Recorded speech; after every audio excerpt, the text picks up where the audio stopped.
depuis une dizaine d'années, nous observons effectivement la scène politique sénégalaise. Disons, nous sommes dans une espèce de bifurcation à l'heure actuelle, manifestée par des tensions qui sont des tensions sérieuses. Nous avons quand même des tournants à négocier. De mon point de vue, il y a deux tournants essentiels, extrêmement importants, sur lesquels pratiquement vraiment on marque le pas. Le premier tournant, c'est le tournant démocratique, le tournant de la gouvernance aussi, c'est les deux, importants, parce que du point de vue de la démocratie, il y a eu quand même un désir de changement extrêmement profond.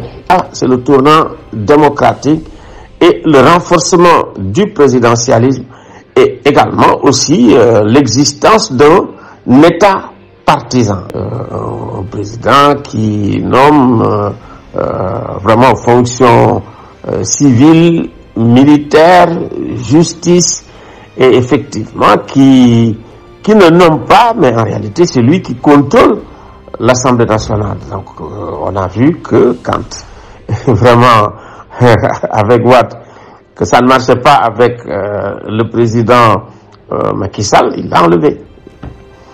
Quand on a vu également ce qui s'est passé à l'Assemblée nationale récemment avec Mimi qui a mené les élections, et que on a nommé quelqu'un d'autre, ça veut dire que c'est le président de la République lui-même qui contrôle le Parlement, qui valide la liste.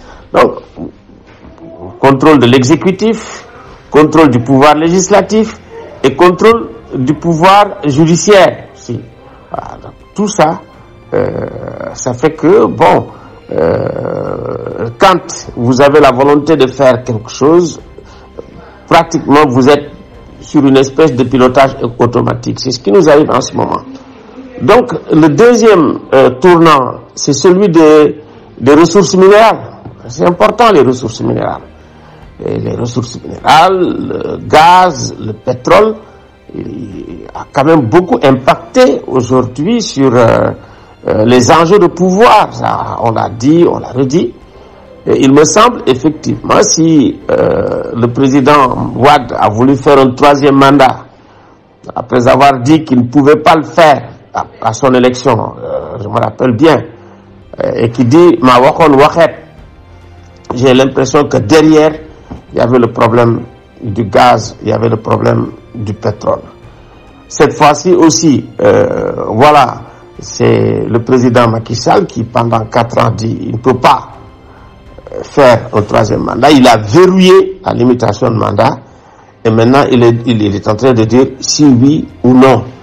Et il est évident aujourd'hui, nous sommes dans une situation où il y a un désir énorme de démocratie. Ça veut dire que les gens je dis, en réalité, c'est dans les pays africains où les jeunes meurent pour la démocratie. Et vous avez vu ce qui s'est passé tous ces temps-ci comme problème. Et là, nous sommes dans une situation de polarisation, de radicalisation, dans une situation où soit vous êtes amis ou ennemis. Et il n'y a pratiquement pas de demi-mesure, il n'y a pas de nuance. Et il me semble que ça, c'est pas bon. Et ça exerce une pression énorme aujourd'hui sur les différentes institutions publiques. Que ça soit l'institution judiciaire qui est sous pression énorme. On le voit depuis pratiquement 2021. Pression énorme également sur les forces de défense et de sécurité. Et tout cela également à cause de la politique.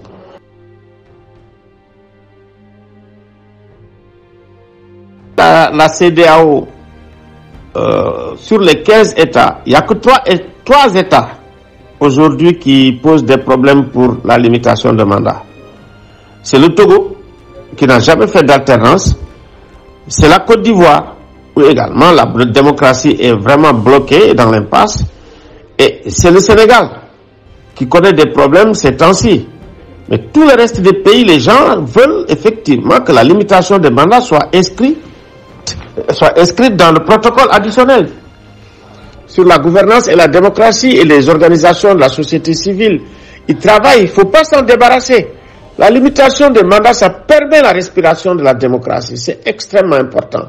Sinon, vous allez avoir ce qu'on peut appeler des aristocrates de la représentation. On sait comment ça se passe. Après, ça devient un État familial, ça devient un État partisan, ça devient un État ethnique. Alors que si vraiment comme on dit, le pouvoir continue et circule, ça fait circuler aussi les ressources. Les ressources ne resteront pas seulement d'un côté. Donc c'est très important sur la question de la démocratie que la limitation de mandat. En réalité, la définition la plus élémentaire de la démocratie, c'est la possibilité de changer un régime sans violence et par la voie des urnes. C'est ça. Si vous ne l'avez pas, vous n'êtes pas un régime démocratique.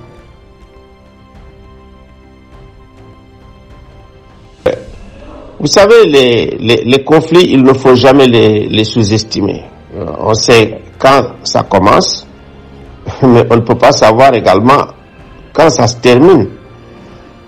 Moi, je suis sur le terrain et je vois, quand on a vu la fin du mandat de ATT, personne ne pouvait deviner que ça pouvait aboutir à cette situation.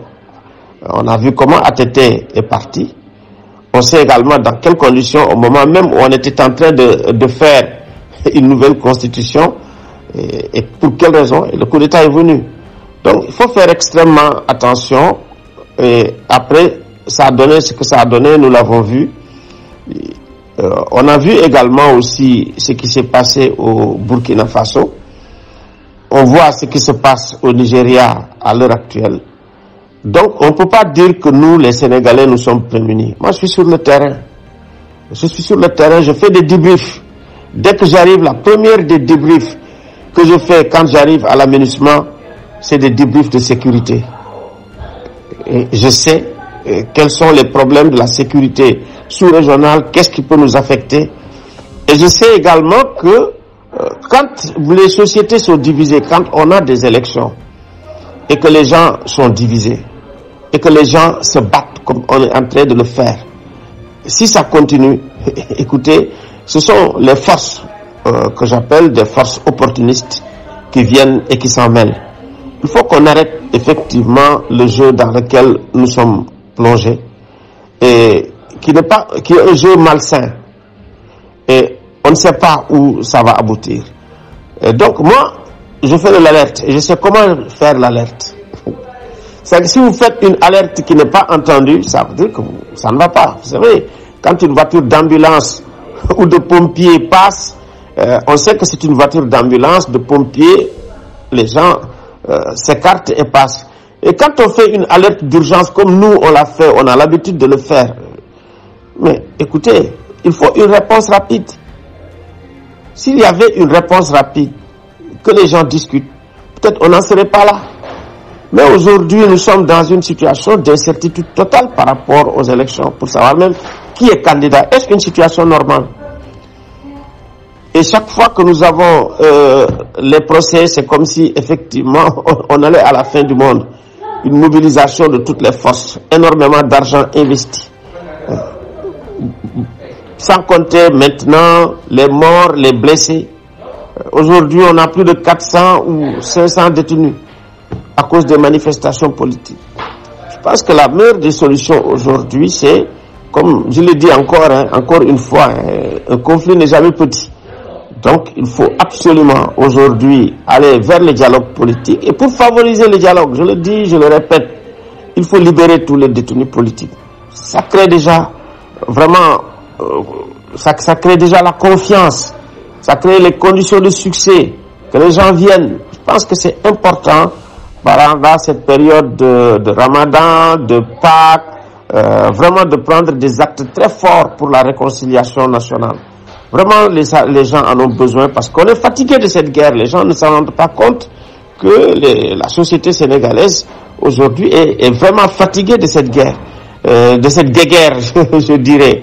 Et donc, il faut l'arrêter. On a eu une décision judiciaire qui était vraiment dans le sens de l'apaisement. Les gens ont se dit, tiens, ben voilà, on est soulagé, mais là aussi, on reprend.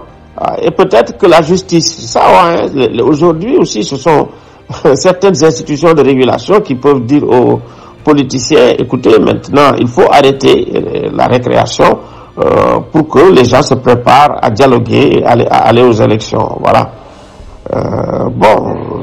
Je ne fais pas de psychose.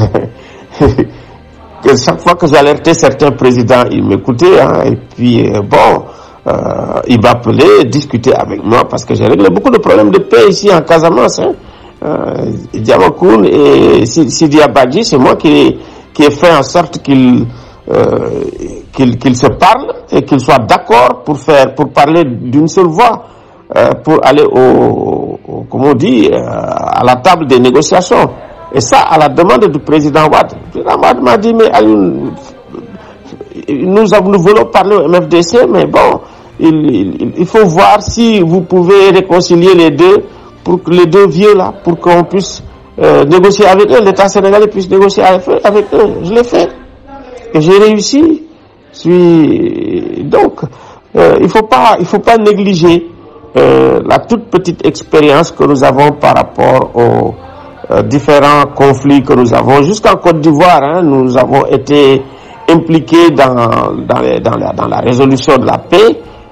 Donc, nous savons ce que nous disons. Nous avons, voilà, c'est pas pour faire peur ou quoi que ce soit, mais pour anticiper, pour prévenir les conflits et les violences. Et parfois, il faut parler durement pour que les acteurs politiques vraiment vous écoutent, vous entendent, surtout quand on est dans une situation de polarisation et de radicalisation si forte.